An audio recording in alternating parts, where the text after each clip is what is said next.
Toyota's midsize pickup has been the most dominant force in the segment for years, but the new generation doesn't seem to live up to its popular predecessors. After the big drop in the early months of this year, things have finally stabilized in the third quarter, but although decent, sales numbers are still notably lower compared to the same period last year. What the hell is going on with the Tacoma? And why can't the model still catch up with its predecessor? Here are 6 key reasons.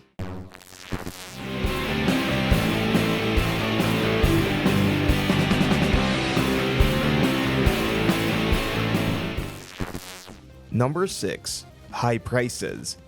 Results for the third quarter sales numbers have just arrived, and the drop is not as significant as it was earlier this year, when figures were up to 60% down compared to the same period in 2023. The third quarter looks much better, but still isn't at the 2023 level. Numbers-wise, Toyota sold 57,368 Tacomas during these 3 months, which represents an 8.7% lower result compared to 2023, when the Japanese giant sold nearly 63,000 of the third-generation Tacomas. What's also intriguing is that while the Tacoma's figures are down, most rivals improve their positions. The Ford Ranger more than doubled its sales numbers, while the Colorado improved its record by 13.2%. The Nissan Frontier and Honda Ridgeline improved their score too, while the overall segment is 5% up compared to the same period in 2023. And if we look for a reason, pricing is one of the first things that come to mind. These days, everything gets more expensive, but in the Tacoma's case, it seems like it's a bit too much.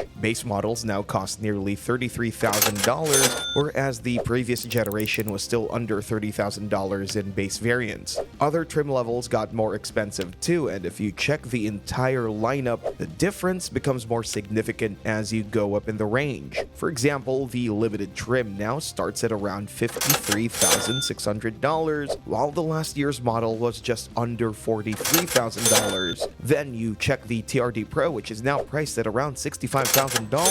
That's nearly $15,000 more compared to the 2023 model, and even with the new hybrid powertrain in mind, it is too much. We presume that with the slowing sales, many potential buyers are waiting for new Tacomas to pile up at dealer lots and then get some discounts. When will this happen, or will it happen at all? It's hard to say at the moment.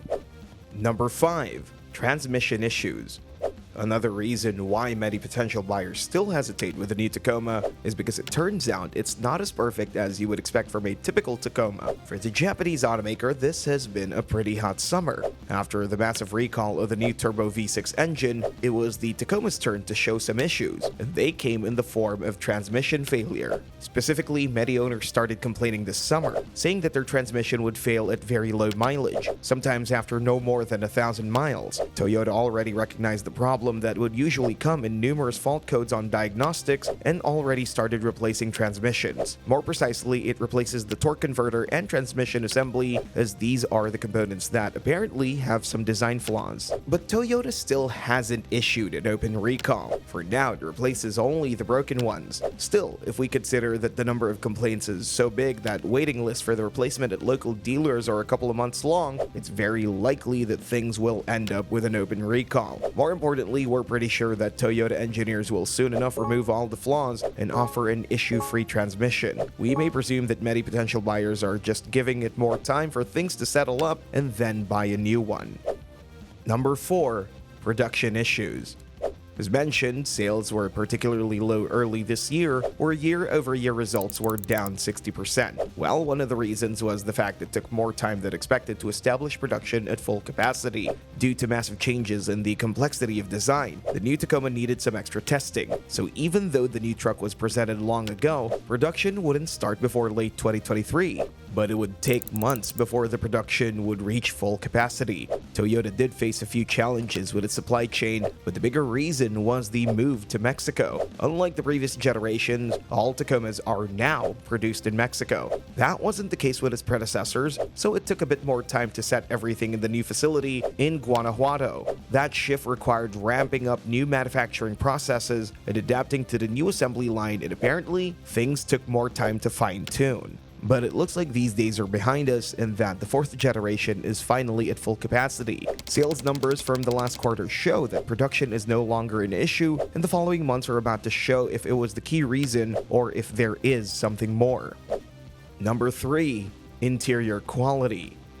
The new generation brought many improvements. The ride is significantly better, the truck looks nicer, it features more powerful powertrain options, etc. But it seems like people expected more in some aspects. For example, there's the interior design. Don't get us wrong, the cabin design has never been the Tacoma's strongest point, but while the previous generation looked cheap and outdated, the problem with the new generation somehow seems more substantial. The new cabin looks modern and stylish, not to mention that massive infotainment screen and all other tech goodies, but those who got a chance to take the new truck to a test ride felt a bit disappointed, because as much as the dashboard and other parts of the cabin look, they're not exactly of the highest quality. They don't feel particularly nice to the touch, while occasional squeaks and rattle may suggest that they may not be as durable as in the previous generation either. To be completely straight, the Tacoma's interior quality is far from bad. It's actually quite good, with plenty of interesting features, but somehow things are not at the level of a vehicle at this price range, with certain versions that, as we've mentioned a few moments ago, can cost way over $60,000. Speaking of interior design, the generation did bring some improvements regarding passenger space, especially in terms of headroom and driving position,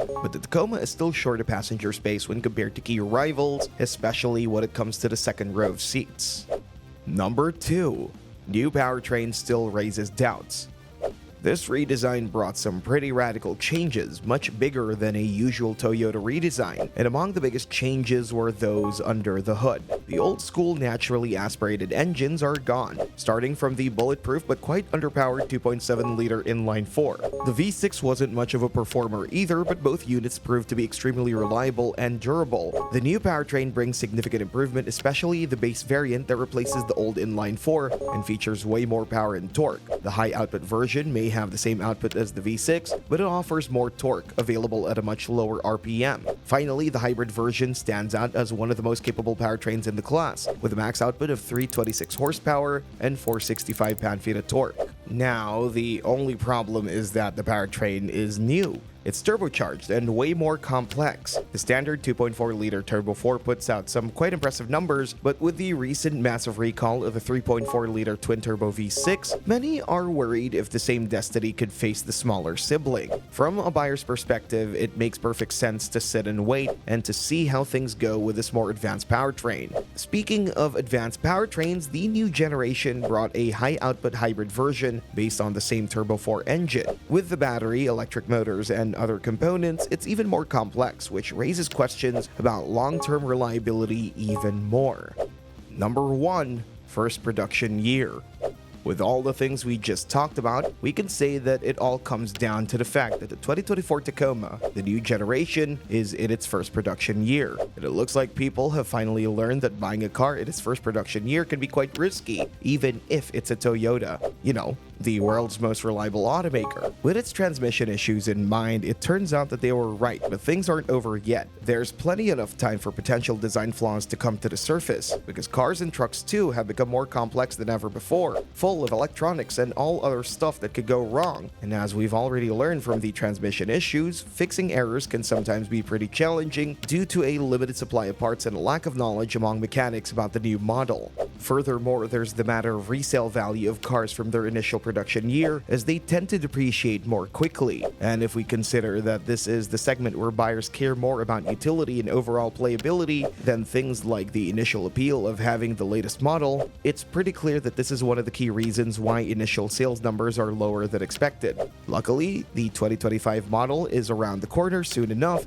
and we will find out if this was the case and if the slower sales were just a temporary thing. Thanks for watching, and see you next time.